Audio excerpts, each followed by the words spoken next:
विद्युत चुंबकीय तरंगे किसे कहते हैं या इलेक्ट्रोमैग्नेटिक वेव्स क्या होती है। ठीक है, बहुत ही सिंपल सा है और बहुत ही बेसिक सा कॉन्सेप्ट है। यदि इस बेसिक कॉन्सेप्ट को आपने क्लियर कर लिया तो आपको अच्छे से समझ में आ जाएगी।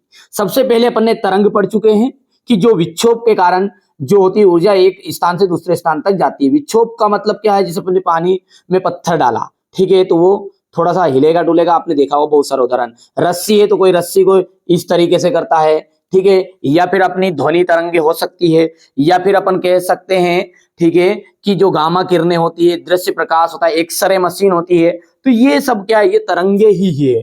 तो यहाँ पर विद्युत चुंबकीय तरंगे और यांत्रिक तरंगे, दो तरह की तरंगे होती है। तो अपना जो बेसिक कॉन्सेप्ट है, ये सारी चीजें मैंने पहले बता दी है ना। अपना बेसिक क्या है आज, विद्युत चुंबकीय तरंगे।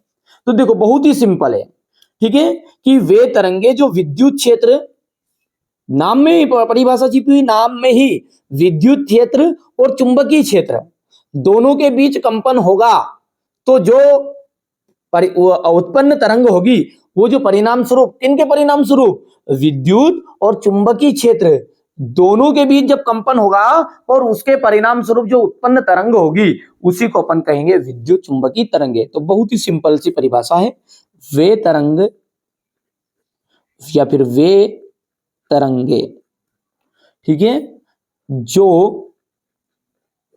विद्युत क्षेत्र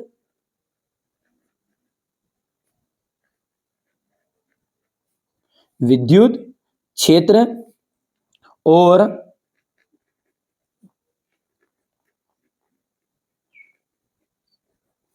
चुंबकीय क्षेत्र, वे तरंगे जो विद्युत क्षेत्र और चुंबकीय क्षेत्र, ठीक है, के बीच, चुंबकीय क्षेत्र के बीच कंपन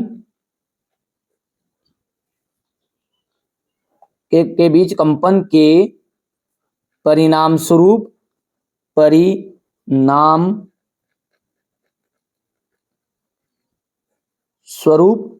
उत्पन्न होती है या बनती है, उत्पन्न होती है, क्या कहलाती है, विद्युत चुंबकीय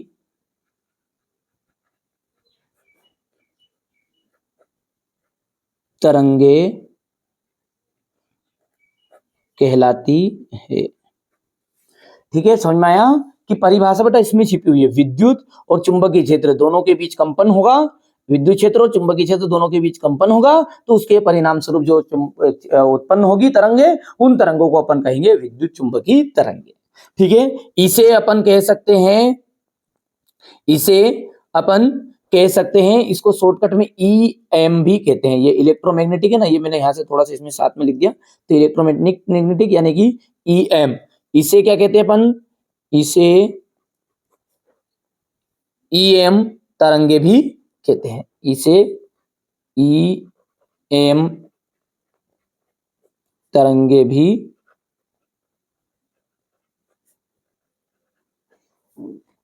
कहते हैं। ठीक है, यानी कि एक बात आपको यहां से अच्छे से समझ में आ गई कि विद्युत क्षेत्र और चुंबकीय क्षेत्र दोनों के बीच में कंपन होगा, यानी कि अपन कहेंगे कि विद्युत क्षेत्र, विद्युत चुंबकीय तरंगे जब बनती है जब चुंबकीय क्षेत्र और विद्युत क्षेत्र दोनों एक दूसरे के संपर्क में आएंगे। दो चीजें होनी चाहिए, विद्युत क्षेत्र और चुंबकीय क्षेत्र दोनों संपर्क में आएंगे तो वह कौन सी तरंगे बनेगी, विद्युत चुंबकीय तरंगे।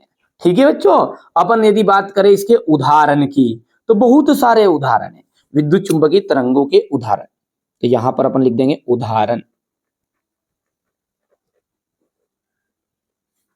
पहला उदाहरण जो है वो है आपका एक्स किरणें, सुना है नाम ने अपने, एक्स किरणें। और दूसरा उदाहरण आप लिख सकते हैं गामा किरणें, ये जब आप 12th में जाओगे ना तो और अच्छे समझ में आएगा, ये है ना, ठीक है। रेडियो तरंगे, रेडियो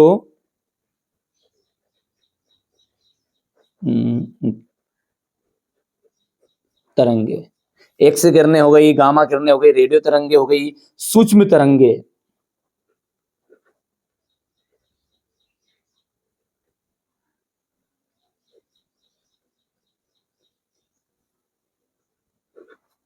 सूक्ष्म तरंग के बाद में आपका जाएगा पांचवा, ठीक है, पराबैंगनी तरंगे।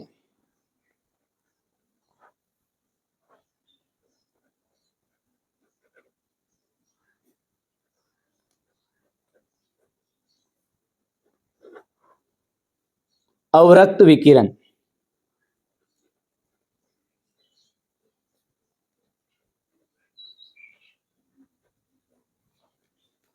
अवरक्त विकिरण। और सातवां जाएगा दृश्य प्रकाश विकिरण।